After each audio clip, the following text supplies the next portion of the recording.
Corporación Cívica Daniel Guilar Secán. Formamos y producimos por Colombia.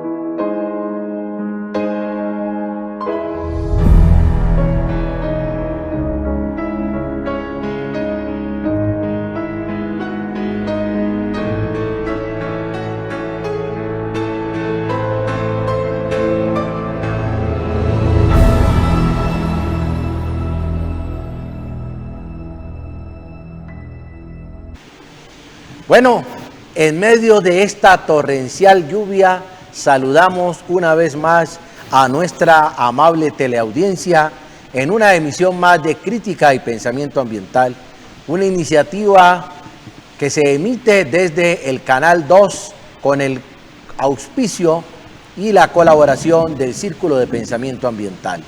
En esta oportunidad, pues ya adentrados a las festividades navideñas, hoy formalmente se inicia la novena de Navidad alrededor de los pesebres, para los cánticos, los villancicos y sobre todo para los compartires de las familias católicas de alrededor del pesebre o del árbol de Navidad, en unas fiestas que tienen una tradición importante.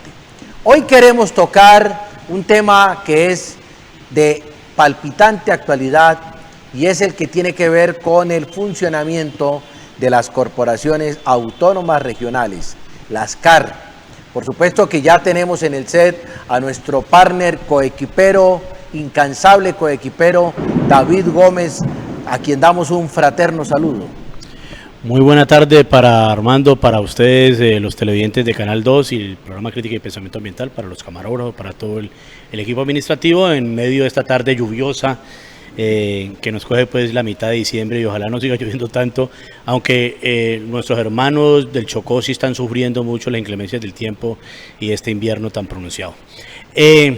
No, solamente para decir que cuando llueve, eso es vida y necesitamos agua, necesitamos oxígeno, necesitamos de todo, y el tema especialmente hoy es la CBC, las corporaciones autónomas regionales en todo el país, que se han convertido en unos nichos politiqueros y de corrupción. Triste hablar de esto hoy, empezando pues la novena navideña, que entre otras cosas, doctor Palau, usted fue del consejo de la CBC en algún momento, ¿no? Correcto, fui miembro del consejo. Eso fue muy difícil ese paso por ahí. Pero claro que sí. Vamos a mirar los pormenores que tienen que ver con ese devenir. Pero primero expliquémosle, David, a la teleaudiencia, ¿qué son las corporaciones autónomas regionales? Nosotros aquí en el Valle del Cauca tenemos una prioridad o un antecedente, entre comillas, favorable, porque fuimos la primera corporación autónoma regional de Colombia. Inclusive abarcábamos no solamente esta parte del Valle del Cauca también, ¿no? Parte del Cauca y parte de Risaralda, por aquello pues del Valle Geográfico del Río Cauca. La Corporación Autónoma Regional del Valle del Cauca fue creada en el año de 1954 con un decreto legislativo del general Rojas Pinilla. ¿Cuál es la intencionalidad de crear esa corporación? Bueno, esa es una buena pregunta. La intencionalidad, había un proyecto que ya se había desarrollado en Estados Unidos, el proyecto del Valle de Tennessee, que fue un distrito de riego especializado. Esos distritos de riego especializado fueron impuestos en la década de los 30 por el presidente Franklin Delano Roosevelt para hacer mayores aprovechamientos agrícolas. Pero en lo que tiene que ver con el Valle del Cauca, el decreto legislativo habla de la domesticación de las aguas superficiales, porque el río tutelar, es decir, el río Cauca, que es el segundo río tutelar de Colombia, hay en sus ondulaciones, en sus sinuosidades, en sus curvaturas, en momentos de creciente, hacía, dijéramos, una negación de todo el territorio y causaba por las crecientes, bañaba y llenaba de limos fértiles todo ese valle geográfico del Cauca. Pero eso no era malo. pero por supuesto que no era malo. Pero entonces la naciente industria de la caña de azúcar quería aprovechar las zonas de inundación y dijo, hombre, hagamos un proyecto a través de una corporación que nos permita regular el caudal permanente o el cauce mejor permanente del río, y ahí fue donde vino la idea de la CBC en 1954.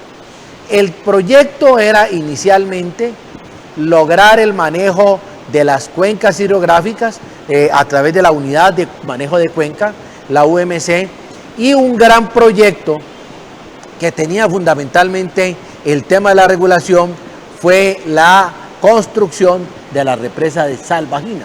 Pero eso ya fue muchos años después. Eso ya fue en la década del 80, recuerdo. Fue en el 80.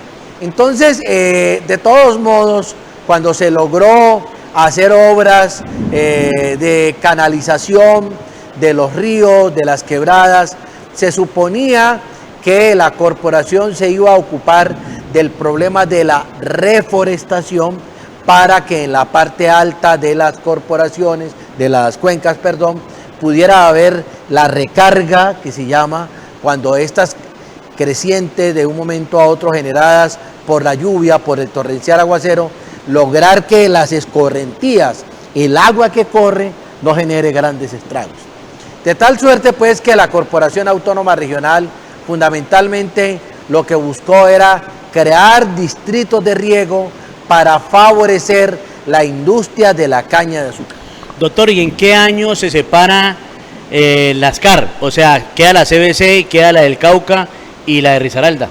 Bueno, en el año de 1993, cuando estaba de presidente César Gaviria y vino el tema del apagón, como la Corporación Autónoma Regional manejaba ya el tema de generación de energía, no solamente estaba Salvajina, estaba Chivor, estaba Calima, estaba Anchicayá, entonces empezó el gobierno nacional a separar los componentes para lograr la venta del componente eléctrico y crearon la EXA. Eso se hizo en el año de 1999 con la ley 99 del año de 1993. Y los televidentes se podrán preguntar cuáles son las funciones realmente de esta CAR, de esta CBC. Bueno, ahí es donde queremos tocar el punto, mi querido David, porque las corporaciones autónomas regionales son las encargadas de la protección del medio ambiente. Pero estos organismos se han creado rebasando, superando el tema fundamental que es el ejercicio de la autoridad ambiental. Entonces, estas autoridades se han convertido en ejecutoras, constructoras de plantas de tratamiento de agua residual, constructoras o financiadoras de rellenos sanitarios, de proyectos de ordenamiento territorial, y entonces caen en un problema que es el de juez y parte. Y aquí en Cali peor, doctor Palado, porque están recaudando la sobretasa ambiental del municipio y la manejan realmente ellos. Bueno, esto es un tema también. Todos los inmuebles, casas, fincas, manejan una impuesta que se llama el impuesto predial complementario. Y el impuesto predial complementario tiene algo que creó la ley 99, que es la sobretasa ambiental, que es un porcentaje sobre el resto del gravamen. Y ese porcentaje, dispuso la ley 99, va para las corporaciones autónomas regionales para desarrollar proyectos ambientales. De tal suerte que las corporaciones se han vuelto ejecutoras y entonces caen en el rol de ser juez y parte, porque determinan en un momento determinado que obras de, por ejemplo, tratamiento de aguas residuales se deben realizar, las patrocinan, es decir, las financian, pero a su vez tienen que saber cuál es la tasa de contaminación de esas fuentes para ejercer la autoridad ambiental. Y en el caso, por ejemplo, por ahí tenemos un videito más rato, lo iremos a hacer rodar sobre las dos obras que está haciendo la CBC con sobretasa ambiental en la Comuna 20. Una es la canalización, que siguen canalizando quebradas cuando realmente lo lógico es que las quebradas tengan su cauce natural para evitar precisamente catástrofes como han ocurrido anteriormente cuando se canalizan las quebradas. Las quebradas necesitan sus espacios, precisamente por eso estamos hablando del río Cauca y por qué se crea la CBC. El interés era mucho más profundo, era de irrigar pues esos valles para que la caña de azúcar pudiera crecer mucho más rápidamente. Entonces, en el caso, por ejemplo, de la Comuna 20 en Siloé, hoy se están haciendo dos obras: canalización de la quebrada Guarrús entre la diagonal 51 y la diagonal 52, en un barrio que se llama Venezuela, allá en la Comuna 20, y el sendero del río Cañabralejo. El sendero del Cañabralejo es una cosa maravillosa, porque es tratar de aumentar unos cuantos milímetros de los 11 centímetros cuadrados de espacio público que tiene la Comuna 20 de espacio público, insisto, por cada habitante. Y esa obra me parece genial. El problema de eso es que, doctor Palao, la CBC termina siendo autoridad ambiental y también termina siendo patrono, o sea, ¿a quién le dan esos contratos? ¿Cómo los dirigen? Y entonces es una mezcla, por eso es una complicación tenaz. El procurador ya ha dicho que muchas de las caras, incluyendo la CBC, están investigadas por corrupción, por malos manejos de los dineros del erario del departamento del Valle del Cauca. Así que caliente lo de las CAR, y hay que mirar otra manera de administración, porque eso se ha convertido en un fortín politiquero. No lo digo yo, lo dice el procurador y lo dice con suficiente juicio, porque han hecho las investigaciones y esperemos que eso dé resultados, pero eso va cambiando. ¿Quién quedó ahorita de director de la CBC, entre otras cosas? El señor Marco Suárez, que venía desempeñándose como asesor, estuvo inclusive de director encargado, fue llevado ahí por el actual director Rubén Darío Materó Muñoz, que entrega su cargo el 31 de diciembre. ¿Cómo es la dinámica? ¿Cómo se elige un director de la CBC? Bueno, ese es el punto interesante, David. En esta oportunidad no hubo concurso de méritos. Normalmente se establece a través de una entidad evaluadora de personal o de una universidad que se haga una valoración. Pero ahí también estaba el veneno, porque se decía que las pruebas eran vendidas anticipadamente, porque había gente que lograba puntajes pues realmente inexplicables, por así decirlo. De todos modos, el problema más allá de la forma de escoger es la composición de la Corporación Autónoma Regional. Entonces, en la composición, en primer lugar, está pues, dijéramos, cada corporación tiene como presidente del consejo directivo al gobernador del respectivo departamento o su delegado. Participan dos alcaldes, tienen a través de la asamblea corporativa, dos alcaldes que son elegidos por año, o sea, cada año se elige la asamblea corporativa y rota, y hay un componente político alto. Hay un delegado del Ministerio de Medio Ambiente y un delegado del presidente de la República, lo cual es pues absolutamente inusual que el gobierno tenga dos delegados ahí, porque realmente las transferencias que la nación le hace a las corporaciones autónomas son realmente muy pequeñas. Participan dos delegados de las organizaciones ambientalistas, un delegado de las comunidades negras, un delegado de las comunidades indígenas, y participan dos delegados del sector privado. Entonces, ¿qué se ha venido criticando? Se ha venido criticando particularmente que en muchas de las corporaciones los delegados de esas organizaciones ambientalistas fundamentalmente siguen siendo los mismos, sujetos que realmente no le contribuyen en forma alguna al desarrollo de estas organizaciones ambientalistas, sino que se quedaron empotrados ahí y entonces dirimen en el juego burocrático la selección del director de la corporación, y a través de él se hacen grandes contratos, grandes convenios para favorecer a quienes han permitido que estos personajes estén ahí. Y en este caso el sindicato de la CBC, ¿realmente qué hace para defender ese ente público? Bueno, el sindicato ha tenido, la verdad sea dicha, David, un rol interesante, ha tenido un rol de denuncia, De todos modos, los sindicatos también tienen sus épocas de crisis.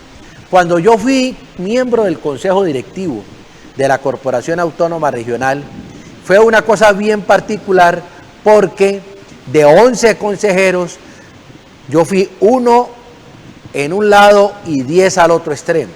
Fue una labor permanente de denuncia, de queja, de acciones. Siendo miembro del Consejo, pude interponer acciones constitucionales en contra de las ejecutorias, y la verdad sea dicha que tuvimos un importante aliado que fue precisamente el sindicato de la CBC, que después se agrupó y se llama hoy en día Sintrambiente. Fue una ardua lucha, David.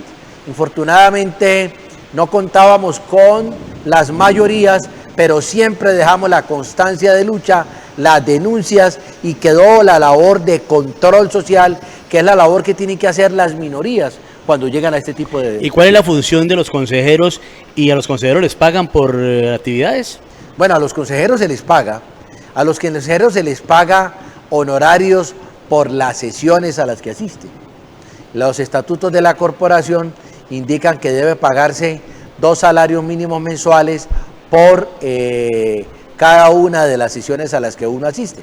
Entonces, lo menos que se debe sesionar es una vez por mes. ¿Cuál es el rol de los consejeros? Bueno, entonces el rol de los consejeros es, además de la elección del director de la corporación, tienen que aprobar el presupuesto anual de la corporación. De todos modos, hay un instrumento que lo engloba, que es el plan de acción del director, que se aprueba durante los primeros 6 meses del director.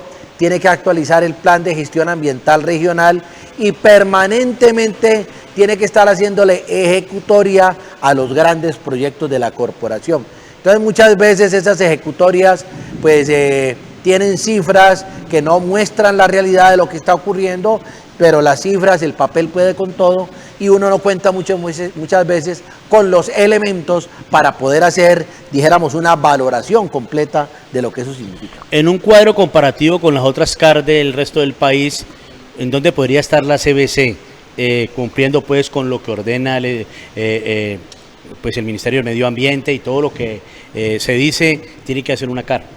Bueno, en el desempeño, la Corporación Autónoma Regional del Valle del Cauca ha tenido fundamentalmente un posicionamiento grande por el tamaño de sus recursos, de su patrimonio, de sus activos, y sobre todo, pues claro, porque tiene una trayectoria, ya estamos hablando de más de 60 años, ¿no? La corporación, pues eso tiene un acumulado de conocimiento. Pero infortunadamente, la Procuraduría este mes dice que la Corporación Autónoma Regional del Valle del Cauca está entre las 8 corporaciones de 33 que existen más investigadas. Y la Contraloría General de la República advierte que la Corporación Autónoma Regional del Valle del Cauca es la que más dinero tiene colocado en el exterior para rendimientos financieros, cuando el papel de esos recursos es generar el mejoramiento del medio ambiente. Entonces, hablando de esta corporación, uno podría decir, ¿qué está pasando en la ciudad con la CBC cuando ellos tienen el DASMA, cumple una función dentro del urbano, y supuestamente la CBC en lo rural? Pero en el caso específico de el humedal El Cortijo, un funcionario de la CBC dijo que se podía intervenir en el espacio dando licencias ambientales. ¿Cómo vamos con eso? Bueno, esa es una buena pregunta, David, porque precisamente hoy se logró la notificación de un auto proferido el 19 de noviembre por la Agencia Nacional de Licencias Ambientales, después de una queja que formulamos en marzo del año pasado. Después de casi 2 años, finalmente la Agencia Nacional de Licencias Ambientales le formula pliego de cargos a Metro Cali por haber permitido el aprovechamiento de epífitas y vasculares, de líquenes, de musgos, que son especies de flora en veda desde el año de 1977. El tema va en que, paradójicamente, Metrocali pidió el levantamiento de la veda en unos transectos o sectores cercanos precisamente al Terminal del Sur, que es la obra que viene afectando dos grandes ecosistemas: el bosque seco tropical del río Lilí y el humedal El Cortijo. De todos modos, pues dijéramos, es un avance. El tribunal finalmente no ha logrado que se posesionen los peritos para la prueba decretada antes de dictar sentencia, para valorar los impactos que se podrían estar generando con la construcción del Terminal del Sur. Pero yo me quiero centrar en el tema de la licencia ambiental por parte de la CBC, porque tenemos conocimiento de que uno de los funcionarios dijo que ahí se podía intervenir ese bosque seco y el humedal El Cortijo. Entonces, ¿qué va a pasar? Pues sí, levantan pliegos a Metrocali. ¿Y qué pasa con la CBC si es la autoridad ambiental? Y es el tema que estamos tocando hoy precisamente. Claro, ahí hay una paradoja. Hay una paradoja porque nosotros hemos dicho, el ministerio, a través de la Dirección de Bosques, que es la que realmente tiene la capacidad, la delegación normativa para hacer el proceso sancionatorio ambiental, la Dirección de Bosques y Ecosistemas, hago una corrección en relación con el ANLA. Esta dirección recibió la queja que formulamos Alberto Ramos y Armando Palau, pidiendo que se investigara la corporación y que se suspendiera el permiso que la corporación había dado. Y la Dirección de Bosques lo que ha dicho es que inicialmente, que es a quien otorga la licencia, es el que debe suspender la licencia. Y aquí lo que yo he dicho es, pero venga, si la corporación no tenía la atribución legal, entonces usted lo que está convalidando es un delito. Y paradójicamente, David, está la queja ante la Fiscalía, ante la delegada para recursos naturales, pero ahí sí que es cierto que no pasa absolutamente nada. No hemos logrado la movilidad porque aquí hay un delito contra sistemas o ecosistemas frágiles, y es uno de los 4 delitos consagrados en el Código Penal contra los recursos naturales. De todas maneras, es un pequeño triunfo de la sociedad civil, porque se logra de alguna manera parar una obra que iba a dañar precisamente el bosque seco tropical y el humedal El Cortijo. Pues esperemos que en la nueva administración cambien de sitio. Ahora, se va a perder una plata con el contratista, eso es cierto. Pues yo no sé cómo están los seguros ahí, qué tanto avance de la obra hizo el contratista, pero bueno, el problema no es tanto el dinero, el problema es que la sociedad civil logra de todas maneras detener este adefesio que iba a cometer la municipalidad a través de Metrocali y amparado, auspiciado por la CBC, que es la que le dio prácticamente toda la parte jurídica para que ellos se envalentonaran y creían que la comunidad no los iba a enfrentar. La comunidad los enfrentó y de hecho ahí está la prueba de que no pudieron avanzar con la obra, doctor Palau. Claro, sí, estamos de acuerdo, pero yo quiero hacer un énfasis en esto. La Corporación Autónoma Regional del Valle del Cauca le corresponde expedir las licencias ambientales. ¿Cuáles licencias? La de aprovechamiento forestal, la de ocupación de cauce, porque hay un puente que permite atravesar el río Lilí y hay que obviamente sobre el cauce hacer, dijéramos, los pilotes para poder colocar el puente. Y en esta medida la corporación, pues dijéramos, no valoró un diagnóstico de alternativas y Metrocali hizo exactamente el proyecto sobre un lote que tenía estos ecosistemas importantes. De tal suerte que no hubo, dijéramos, la opción de mirar otras alternativas, que es lo que se llama el diagnóstico ambiental de alternativas o la alternativa de diagnósticos ambientales. De esta manera, pues la corporación podía mirar, hombre, este no es el sitio más adecuado, precisamente porque tienen un relicto de bosque seco tropical y los bosques secos tropicales solamente quedan en Colombia el 3% y en el Valle del Cauca, que era un lugar sumamente rico en estos ecosistemas, el 5%, David. Pero esa no puede ser la disculpa, porque la sociedad civil muchas veces le dijo a la alcaldía y a Metrocali que podían comprar, negociar el antiguo Tocine. El antiguo Tocine, Piedra Grande. Piedra Grande, que era inclusive mucho más estratégico para poder utilizarlo como una estación allí y un espacio grande, y además ya estaba intervenido.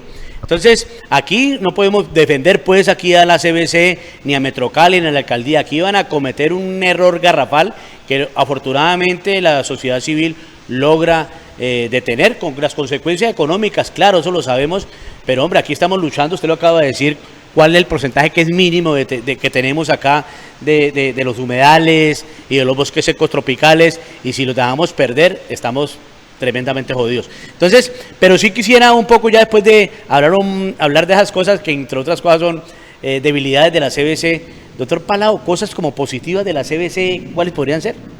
Bueno, hombre, aquí la pregunta lo pone a uno en calzas prietas, porque nosotros tenemos la convicción que con todo el conocimiento de la Corporación Autónoma Regional, es decir, tantos estudios de impacto ambiental, tantas intervenciones en el terreno, y de todos modos con funcionarios de mucho prestigio, personas con mucho conocimiento, con mucha formación. Infortunadamente, la politiquería ha cooptado, y entonces cuando una entidad que en su momento tuvo, dijéramos, un reconocimiento, la gente de todos modos no veía que había un elemento que ponía en tela de juicio la eficiencia de la Corporación Autónoma Regional. ¿Cuál era eso? Primero, permitir que el Valle Geográfico se volviera un monocultivo de caña de azúcar, porque cuando nace la Corporación Autónoma Regional del Valle del Cauca, del Valle Geográfico del Río Cauca, solamente se estarían ocupando unas 40.000 hectáreas, mientras que hoy en día se habla de 250.000 de las 300.000 hectáreas del Valle Geográfico. ¿Qué hubo ahí? Pérdida de biodiversidad. Los pajaritos, claro, la avifauna, bueno, toda la diversidad de fauna, toda la diversidad de flora, y hay un pésimo indicador de gestión de la corporación, y es el catastrófico estado del río Cauca. El río Cauca empieza a padecer casi al norte del Cauca y lo entregamos al resto de los departamentos, entregamos casi un moribundo que va avanzando por todos los departamentos hasta que entrega sus aguas al río Magdalena en el brazo de Loba para entregarlas al Mar Caribe. Triste ese panorama, doctor Palau no quiere comprometerse, hay que decir que hay alguna cosa positiva de la CBC, y entonces, ¿cuál sería la salida con la CBC? ¿Qué se plantea? Que sea nomás autoridad ambiental, y bueno, ahí está llegando pues el doctor Alberto Ramos, que nos va a profundizar un poco más sobre entonces, el tema. mira, yo, mientras Alberto nos hace su arribo, quería decir lo siguiente, David. En la aerofotografía,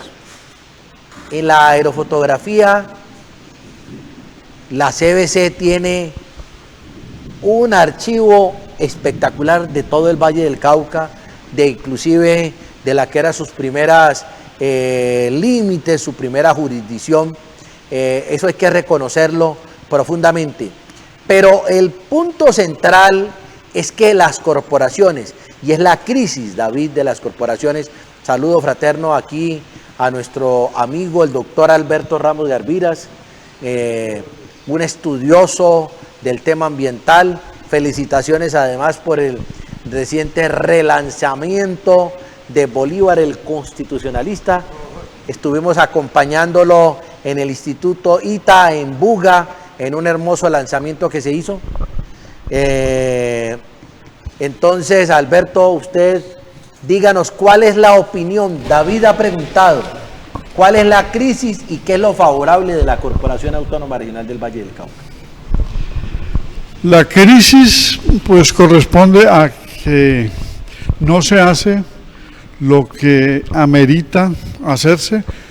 no se cumple con las funciones de la ley 99 del 93, y por más de que se tenga un PAT o PAC, que es el plan de acción cuatrienal, y se tenga un plan de gestión ambiental regional, un PEGAR, todo se queda en planeación, en documentos, en enunciados, pero uno ve el deterioro de los recursos naturales. Por ejemplo, el caso del río Bugalagrande, ¿sí? Los abusos que se cometen en el río Pance, lo del humedal del Cortijo, todas las rondas de los ríos del valle están sin recuperar, etcétera, etcétera. Es decir, no hay una efectividad sobre las necesidades de la región, sino que priorizan son contratos o convenios o inversiones de acuerdo a las relaciones de poder y a los compromisos adquiridos y a cuestiones que yo no puedo en este momento detallar porque eso le corresponde a la Fiscalía o le corresponde a la Procuraduría, pero hay un deterioro de los recursos naturales. Entonces la crisis obedece a que además acaba de terminar la cumbre COP25 en Madrid, que es la cumbre del clima mundial. No se pudieron llegar a acuerdos, pero el fracaso principal está en que allí se buscaba la implementación, digamos, ya material, concreta de la cumbre de París, de la COP21, o sea, hace 4 años. Y termino, doctor Palau, usted sabe que en Colombia y en el caso del Valle, que es el que mejor conocemos, la región que más conocemos, digamos, todas las acciones de adecuación al cambio climático necesarias, que para eso son las cumbres mundiales, que todos los países, todos los departamentos de todos los países, llámese como se llame, todos los municipios de todos los países, a Madrid fueron 196 países, cumplan con lo que se acordó para que los desastres paren. Aquí en el Valle del Cauca, si nos vamos a la cumbre de París, que es lo que busca ahora la cumbre de Madrid, COP25, no se ha implementado lo necesario. Entonces, la agenda mundial ya está, que es la agenda regional en lo que se acople a las necesidades de la región. Y por lo tanto, no hay cumplimiento, y eso se hace en los planes de acción, en los planes de desarrollo de los municipios, en los planes de gestión del riesgo, en los planes de ordenamiento de las cuencas. Allí es donde todo lo de la cumbre mundial se debe incluir, y no se hace. Esa es la crisis. La crisis es que no actúan de acuerdo a lo que se necesita. Y ustedes vieron el informe del procurador Fernando Carrillo, de la semana pasada, que lo publicó Caracol. Son, digamos, 3 billones de pesos al año que tienen las corporaciones. Inclusive hay corporaciones que tienen más que el departamento mismo, o sea, los directores de la CBC son más poderosos que los gobernadores. 3 billones para el medio ambiente, que es el 80% del presupuesto nacional para medio ambiente. El doctor Iván Marulanda mostró en la crítica a lo tributario,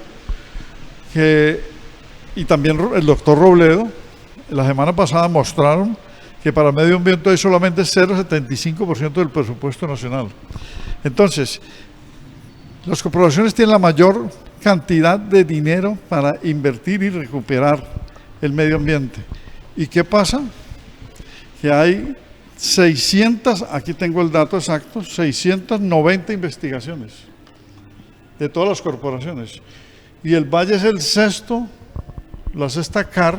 La sexta con 30. Corporación con 30, de 33 que son. O sea, estamos de sextos. Por favor, eso es una corrupción enorme. ¿Por qué? Porque... Y una vergüenza además. Pero el procurador, que también sale a brillar con su pecho blandiendo moralidad, pues no hace nada efectivo, porque todo se le va en preliminares. Mire, hay 390 preliminares, o sea que se está iniciando la investigación. Por lo tanto, estamos ante un desastre mundial, que es el fracaso de la COP25, y un desastre departamental, no porque la COP haya fracasado, porque aquí desde el 2015 no cumplen. Y antes del 2015, desde que nacieron las corporaciones, aquí no cumple. En 1993 con la ley 99, no se cumple. Ahí dejo plantado un temario. Y entonces, doctor Pablo, doctor Alberto, ¿cuál es la salida? Bueno, yo creo que la salida se viene reclamando de tiempo atrás. Se requiere una profunda reforma a la ley 99 de 1993. Yo tuve una dislexia ahora entre la ley 93 de 1999. ¿Por qué? Porque la misión que debe cumplir las corporaciones, insisto, Alberto, no sé tú qué pienses al respecto, es del ejercicio de la autoridad ambiental, de la orientación de los planes, pero no la de ejecución ni de financiación de los planes, que es la que precisamente la ha convertido en un fortín politiquero y electoral. No sé tú cuál es la percepción que tienen de cómo es la forma de tratar de resolver esta crisis de las corporaciones autónomas regionales. Bueno, parece ser que el problema estriba o arranca en la composición de los consejos directivos. El procurador también lo ha dicho en otras ocasiones. Y hubo un intento de reforma hace menos de 2 años, que el ministro Murillo, su amigo, pretendió también reformar las corporaciones y se le vino el mundo encima, siendo que no es el hombre más brillante ni el ministro más importante que ha tenido Colombia, pero él intentó reformar las corporaciones y eso, toda la clase política de todas las regiones que manejan las corporaciones autónomas le cayeron encima y congelaron el asunto. Entonces, los consejos directivos, creo que allí está el gran problema, porque si es el caso del Valle, allí llevan más de 13, 14 años los mismos consejeros. Solamente cambian a los alcaldes, que son rotatorios, pero son de los mismos políticos, del mismo varón electoral o del mismo jefe político, son los alcaldes, porque ellos manejan cada uno 20, 15 municipios, 13, 23 municipios, en fin, los políticos. Entonces, rotan a sus alcaldes, los otros no tienen acceso, ¿sí? Los de las ONGs llevan 14 años allí, ¿sí? Los indígenas, que son rotatorios, también regularmente corresponden a, no sé cómo lo convierten en rosca, si es de comunidades indígenas y de etnias. Y de negritudes hay una señora perpetua allí, que es Rosita Solís, ¿sí? De los empresarios está este señor Felipe Carvajal, que lleva muchos años. Yo estuve 2 años en la corporación, el señor casi ni habla, o sea, el señor no habla, ¿sí? Y los azucareros tienen un asiento permanente, que es el del presidente de la República. Entonces, si no se cambia el consejo directivo, van a seguir manipulando a los directores, y los directores son agentes de los cañicultores en el Valle.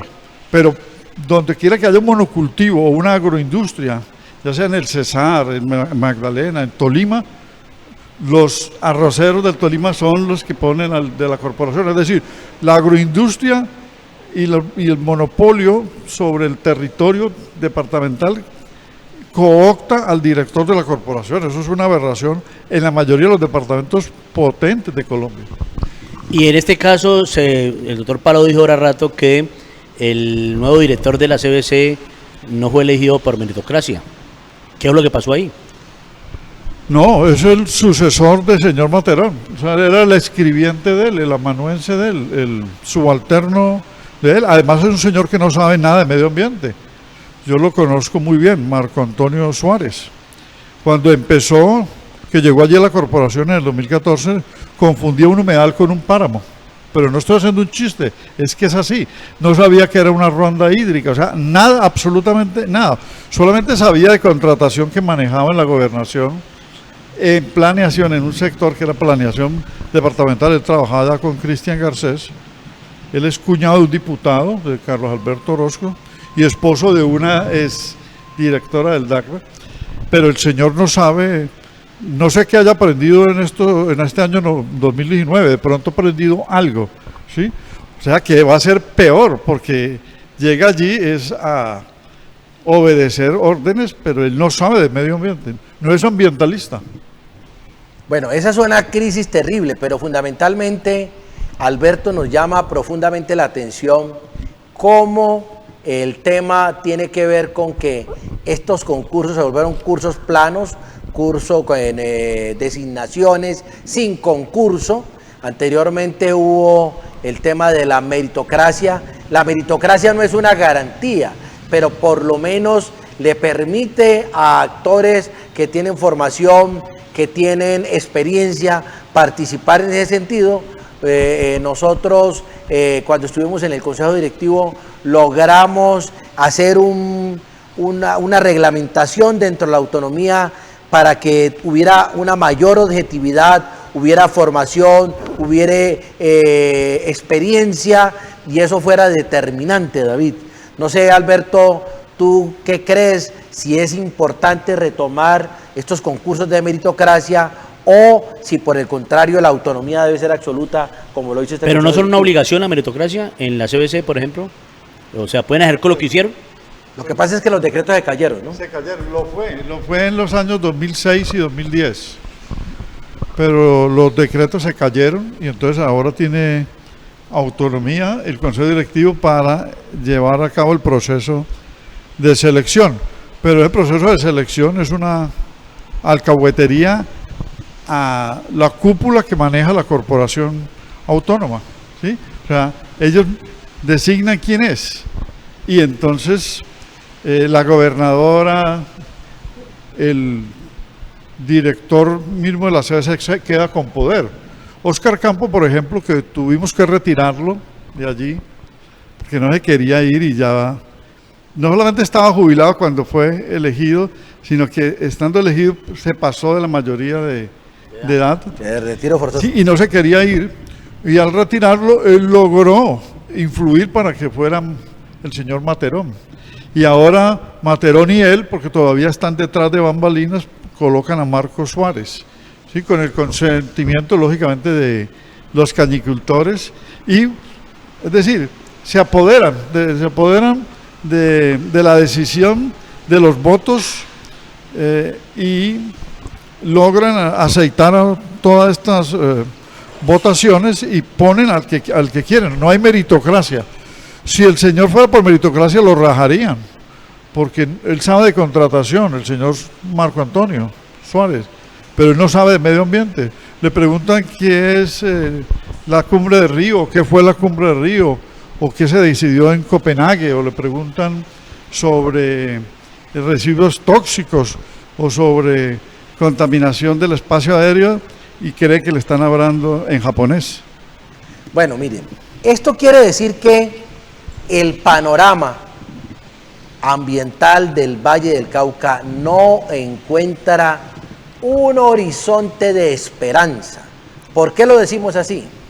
Porque el problema del microclima en el Valle del Cauca, por ejemplo, hoy teníamos la muestra más palpable. De un momento a otro teníamos un caluroso día. 33 grados. Y ¡pum! Y se rompe el aguacero. ¿Por qué ocurre esto? Cuando Alberto está hablando del COP, son instrumentos normativos internacionales para tratar de aliviar la crisis climática, ni siquiera ya es el cambio climático. Y en el Valle del Cauca se genera una crisis climática porque se permite, la corporación tiene la autonomía de dictar normas más restrictivas y la corporación permite la quema de la caña de azúcar que fue establecida a partir de los años de 1970, fue regulada por un decreto el 02 de 1982 y posteriormente en el año de 1995 el decreto 948 le puso un horizonte de 10 años que culminaba en el 2004. Pero Álvaro Uribe Vélez, siendo presidente de la República, derogó el decreto y dejó sin horizonte de finalización el problema de la quema de la caña de azúcar. Alberto, ¿qué es lo que significa que en el Valle del Cauca nuestro departamento pueda estar quemando permanentemente el follaje de la caña de azúcar? Más calor, la temperatura ha aumentado en el Valle del Cauca en los últimos años, afectación en la respiración, es decir, enfermedades broncorespiratorias en la población por la pavesa de la quema de la caña, que se convierte esa pavesa en partículas submicrónicas. Ahí estamos viendo una quema supuestamente controlada porque lo hacen por hectáreas y según la rosa de los vientos, con eso se les llena la boca. No, es que lo estamos haciendo de acuerdo a la orientación de la rosa de los vientos, que es simplemente saber hacia dónde va el viento y que con eso no van a llegar a poblaciones a una hora determinada que afecte un casco urbano, pero afectan todas las fincas y afectan la población, y que va a ser controlado en alguna vereda o en algún corregimiento llegan las pavesas. Entonces están afectando las aguas superficiales porque las contaminan, y las aguas superficiales son captadas también abusivamente por acequias, o sea, rompen el curso de las quebradas para sacar acequias o trinchos que lleven agua a todas las extensiones del cultivo de caña, porque ellos se apropian de las aguas de todo el plan del Valle del Cauca, que tiene aguas que bajan de la cordillera occidental y de la cordillera central, y ellos se apropian de todo. El caso es Candelaria, que Candelaria es el pueblo más afectado porque no tiene cordillera, no tiene absolutamente un pie de montaña, quiero decir. La cordillera favorece a Florida, no a Candelaria, y las aguas de Candelaria están contaminadas por las aguas, digamos, por los agroquímicos. Por los agroquímicos, exactamente, por la quema y la requema. Y entonces el río Párraga, que es el único río que tiene, está afectado, y las aguas subterráneas también están afectadas, y se nutren del Cauca, y el Cauca es el río más contaminado. O sea, es un río condenado, es una ciudad condenada por sus ríos, el Párraga y el Cauca, los más cercanos, pero que no nacen en sus inmediaciones, como la mayoría de los municipios se benefician. El Valle del Cauca se salva, doctor Armando y David, como me lo decía alguien en Darién un día, no, es que aquí tenemos 7 quebradas, fuera del río Calima y el río Bravo, y una que contaminemos era de la alcaldía, la persona. No importa, que era la quebrada San José, porque la Italia es la que nutre el acueducto, o sea, contaminan otra, pero tienen otra. Así hacen en todos los municipios. No, eso no importa porque tenemos más, pero Candelaria ni siquiera tiene más. Es correcto. Doctor Palau, yo quisiera decir una cosa, perdón que lo interrumpa, sí, porque este programa es crítica y pensamiento ambiental, y no crean ustedes, televidentes, que solamente vamos a criticar nomás. Me imagino que aquí debemos de analizar y mirar un poco cuál es la sugerencia desde este nicho de comunicación para que esa desesperanza con la CBC se vuelva una esperanza a futuro. Bueno, mire, uno de los temas, yo creo que ha sido perversa la continuidad de los representantes de las organizaciones no gubernamentales, de las organizaciones ambientalistas. Entre otras cosas porque hay una resolución, David, Alberto, que establece que la organización debe haber ejecutado durante 5 años mínimo de existencia un contrato por año. Es decir que ese es un espacio para los contratistas, no para organizaciones que están más en la defensa del entorno, más en la investigación, más en la educación ambiental que en la contratación. Entonces aquí hay un tema sumamente delicado. Pero a mí me parece, yo quisiera escuchar la opinión de Alberto en este último segmento que nos queda. ¿Cuál es el rol? ¿Cuál debe ser el rol de la Corporación Autónoma Regional? Yo quiero pensar que fundamentalmente debe ser el ejercicio de la autoridad ambiental, porque hay 42 municipios, un montón de entidades territoriales que son resguardos, que entre otras cosas no los dejan participar en la asamblea corporativa, que deben tener el mismo derecho para participar. Y está la gobernación del Valle del Cauca, que son los que tienen que ejecutar. Y la corporación debe ser una entidad independiente para poder establecer el control y el ejercicio de la autoridad ambiental. Alberto, tu opinión al respecto. Sí, el rol principal pues, está en ejercer la autoridad ambiental regional y respetar a la autoridad ambiental urbana, porque también hay un irrespeto con el DAGMA total. No solamente le quita los recursos, sino que le dirige la contratación y ahí lo esquilman más.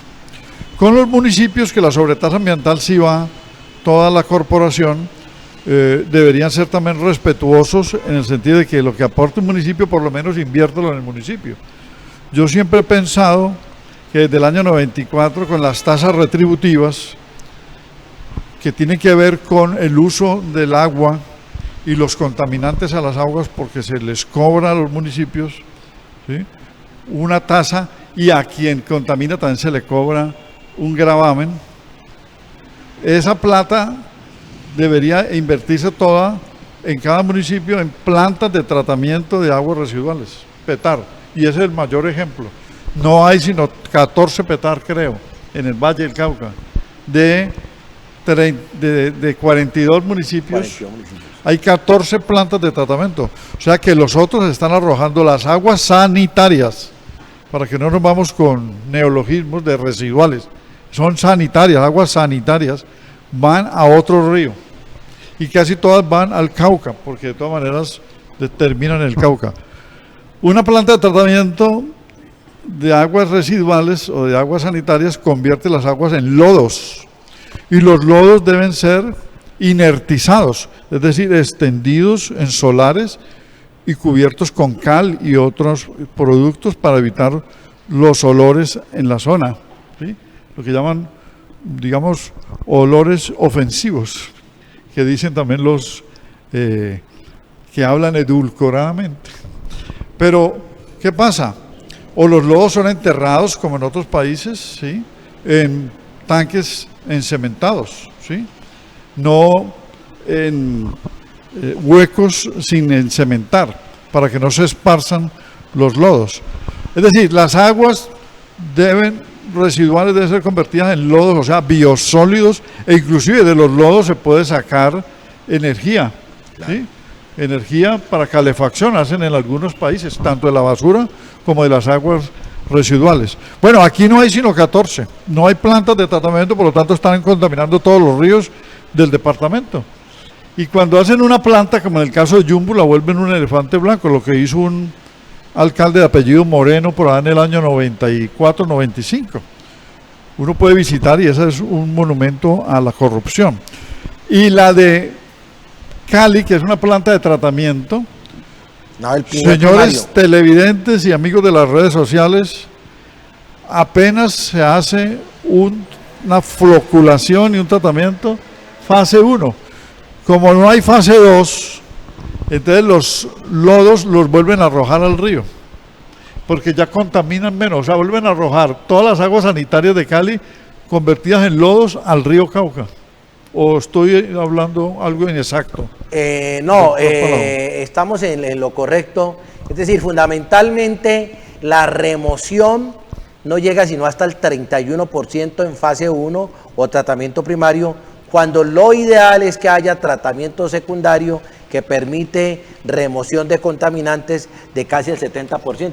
O sea que de alguna manera también es un elefante blanco que tenemos ahí funcionando y en el cual se robaron toda la plata que ustedes se puedan imaginar para haber construido esa obra. Yo creo que hay una esperanza con este paro nacional en que estos movimientos ambientales tengan pues un asiento allí y puedan discutir estos temas de las CAR para que se revisen cómo son estos procesos. Yo estoy de acuerdo con el doctor Palao en el sentido de que debe ser la autoridad ambiental. Y entre otras cosas, terminando, un saludo y solidaridad con los muchachos que han sido retenidos por la policía hoy en los bloqueos en el puente de Juanchito. Arremetió el ESMAD contra ellos cuando era un plantón pacífico, inclusive un plantón cultural.